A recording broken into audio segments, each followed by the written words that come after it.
What's up, YouTube? Tim Moose here. Now, here is my throwback segment where I talk about the films that turns 10 and 20. Not really a lot that turns 20, but there are some fun ones that turn 10. The films that are turning 10 years old. Holy cow, I can't believe these are 10. We of course got the ensemble classic movie 43. Now, I know lots of people is going to look at this being like, that's like one of the worst movies of all time. It swept the Razzies and everything. I'm one of the rare folks who actually love this movie. I know it's not great. It's lots of sketches are cringy. But that's something about this movie I really get a kick out of. I don't know. If you guys don't know much about this, it is actually from like the directors who directed episode. Some of the skits include James Gunn. That's right, the head of DC directed a segment in movie 43. So that's something interesting. Elizabeth Banks, Peter Farrelly, Brett Ratner, and it pretty much contributes to this collection of outrageous spoof and stories. One of which, you had Hugh Jackman with balls on his chin. The cast in this is insane. Here's Let me read down the list of the actors who are actually in this movie. All right, the cast list includes Dennis Quaid, Greg Kinnear, Seth MacFarlane, Common, Hugh Jackman, Kate Winslet, Jeremy Allen White, Naomi Watts, Liev Schreiber, Anna Faris, Chris Pratt. So technically, Chris Pratt did work with James Gunn before Guardians, except James Gunn did not direct his skit, but still. J.B. Smoove, Kieran Culkin, Emma Stone, Richard Gere, Kate Bosworth.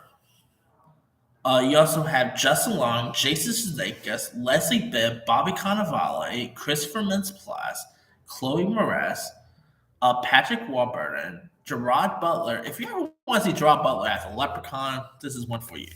Sean Wayne Scott, Johnny Knoxville, Halle Berry, Elizabeth Banks, Josh Duhamel, Terrence Howard, Snooki, even Seto Kaiba himself, Eric Stewart, actually has a voice part in this. If anyone's seen the movie 43, there's like a one with like a basketball skit with Terrence Howard in it. The narrator who actually narrates that skit is Eric Stewart, who you might remember as the voice of Brock from Pokemon, Seto Kaiba from Yu-Gi-Oh! So there's a little tip for you right there. But I just adore this movie. It's not a great film. I remember, I kid you not, I saw this movie twice. Yeah, I had a weird 2013 year, but something about this movie just makes me laugh. The skits are dumb, yes, but and I know lots of people probably like. I kid you not, lots of people will probably tell you that they even walked out of this movie. It swept lots of Razzies. Look at how many Razzies this thing won. I know one worst picture, worst director.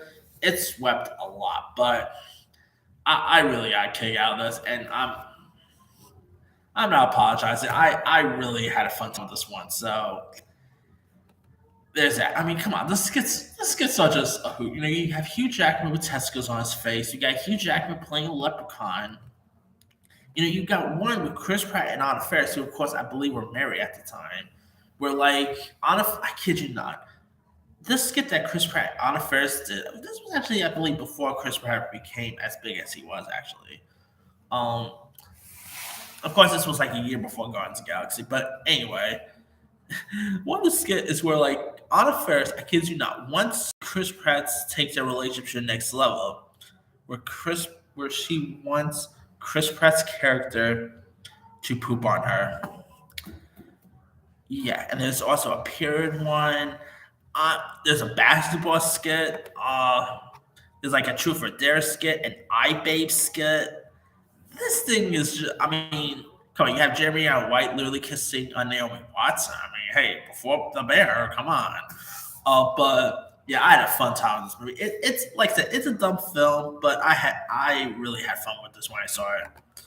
All right, also turning 10, we got Hansel and Gretel Witch Hunter, which is actually from director Tommy Wirkola, who just directed Violent Night.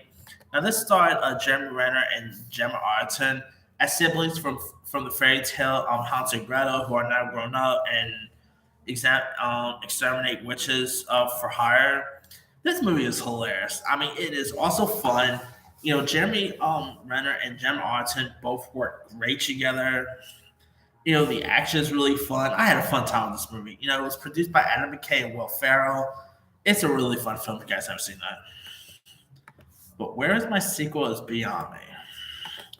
All right, also turning 10, we got Parker, which stars Jason Statham, Jennifer Lopez, Nick Nolte, Micah Chiklis, Bobby Cannavale, Patty LuPone, and it is actually based on a book series here and stars Jason Statham, who plays this professional thief named Parker, who is double crossed by his crew, and he sets out for revenge on them, helped by a real estate agent played by Lopez, in a quest to steal his former company's attempt to rob at a jewelry heist here. This movie is actually pretty fun. It did not really get the love it should have, but it is a really fun action film. Jason Statham and Jennifer Lopez both had cool chemistry together. You had Micah Chiklis as the villain, who he needs to play more villain roles. Like Micah Chiklis is always awesome. He needs to come back as Ben Grimm for the MCU, but that's the topic for that time. But yeah, this is a really fun flick, and they're actually doing I believe, a TV show, if I'm not mistaken. I'm trying to remember who's attached.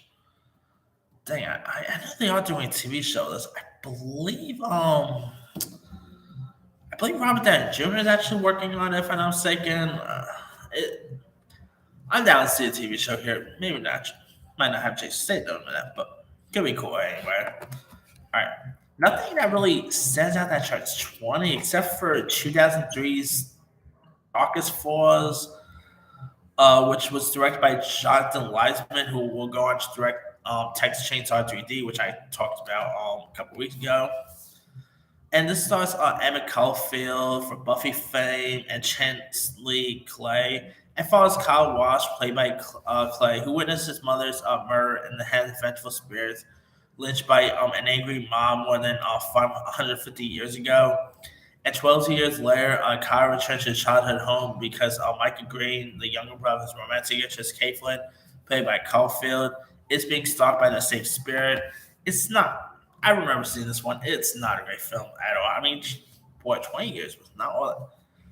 Not a lot of great stuff that turned 20 this week. But anyway, let me leave you guys. Which of these films stand out to you the most? I'm sorry. The one that stands out to me the most, the 10-year one, is movie 42. I'm sorry, you haters, but I just had a fun time with that one.